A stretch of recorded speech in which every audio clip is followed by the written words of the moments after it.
Do we need carbs to survive? Coming right up. Hey, I'm Dr. Ekberg with Wellness for Life, and if you'd like to truly master health by understanding how the body really works, make sure that you subscribe and hit that notification bell so that you don't miss anything. One of the most common questions that I get is, how much carbs do I need? Don't we have to eat carbs? Don't we need carbohydrates for blood sugar? Doesn't the brain need glucose and sugar to function? The answer to all those questions is no, we don't. The simplest way of answering that is to say that there are essential amino acids, there are essential fatty acids, but there are no essential carbohydrates. So we need amino acids to make proteins. We need essential fatty acids for membranes and hormone precursors. But carbs we can do without. There is no essential carbohydrate. So that's the short answer. But then, don't we need carbohydrates for energy? And again, the answer is no. The preferred source of fuel for energy is actually fat. Most of the body parts run best on fat. But what about the brain? Doesn't the brain have to have glucose for blood sugar? Yes, the brain uses some glucose, but high blood sugar is actually very dangerous. It's very toxic to the brain, and that's why the body is so concerned with getting rid of it with insulin. So anytime the blood sugar gets too high, the body pumps out a ton of insulin to get the blood sugar down, because high blood sugar makes the brain degenerate faster. So the brain prefers really, really stable blood sugar.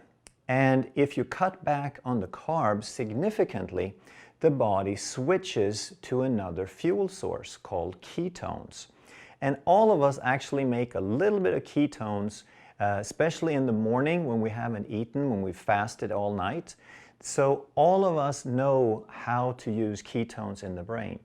And if you get onto a ketogenic diet, you don't have to get very far into ketosis. A very moderate level of nutritional ketosis actually means your brain is burning more than 50% of the fuel from ketones rather than glucose. So the brain also has alternative fuel sources. And whatever little glucose that it needs that it can't get from ketones, the body can very readily make from other sources, primarily protein. So there is absolutely no need to have carbohydrates in the diet for survival. Another important organ we know is the heart. It's a muscle, and its preferred source of fuel, it runs almost exclusively on fat, and saturated fat at that. So if you don't eat enough fat, then your body has to make the saturated fat and just has to go through that extra motion. Your muscles, you've probably heard that the best way to burn fat is to do low intensity exercise, such as walking. Because when you keep your heart rate below 120 and you're doing truly aerobic exercise, meaning you don't pant and you can keep a regular conversation going, then you're burning mostly fat for fuel. So under normal circumstances, fat is the preferred fuel for almost every organ in the body, including the brain. So even if you don't have to have carbohydrates, that doesn't mean that you can never have any. We just want to understand which carbohydrates are a little bit better and which ones are quite a bit worse. And the reason that you might want to eat some carbs is not that you need them for energy or for any fuel purpose. It's that some carbohydrates, such as vegetables, contain a lot of beneficial vitamins and minerals and fiber. And we get them in the best possible form. They're in the vegetables, they're presented to us in a form that our body can use the best. So vegetables, even if you're on a low-carb diet, you can eat unlimited amounts of green leafy vegetables and water-rich vegetables. The ones you want to stay away from are the ones that start getting more starchy, like beans and legumes and corns. And the ones that you really want to stay away from are the grains and refined starches, especially white table sugar, which is the worst of all because it has absolutely no nutritional value. All it does is it raises your blood sugar and your body has to fight to get rid of it, basically.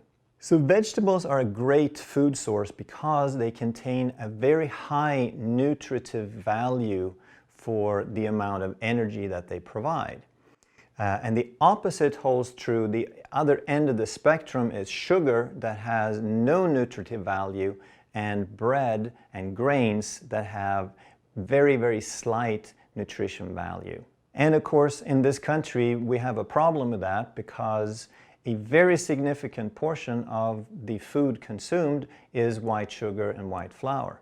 As a matter of fact, if you take white sugar, white flour, and processed vegetable oils, that all three are devoid or very, very low in nutrients, they make up about 70% of all the calories consumed in this country. So from that perspective, if you wanted to give an award to the absolute worst food, then I would have to say that'd be the donut. So eat some carbs, focus on the vegetables, and eat overall a very low amount of carbs. They are not essential. We do not need them for survival. Some carbs have a good nutritional value, others you want to stay away from. If you enjoy this kind of content, please share it with other people who need to know this. The more that we can spread this information, the more lives that we can save. And if you're new to this channel and you'd like to stay as healthy as possible, make sure that you subscribe and hit that notification bell so we can keep this content coming your way. Thanks for watching.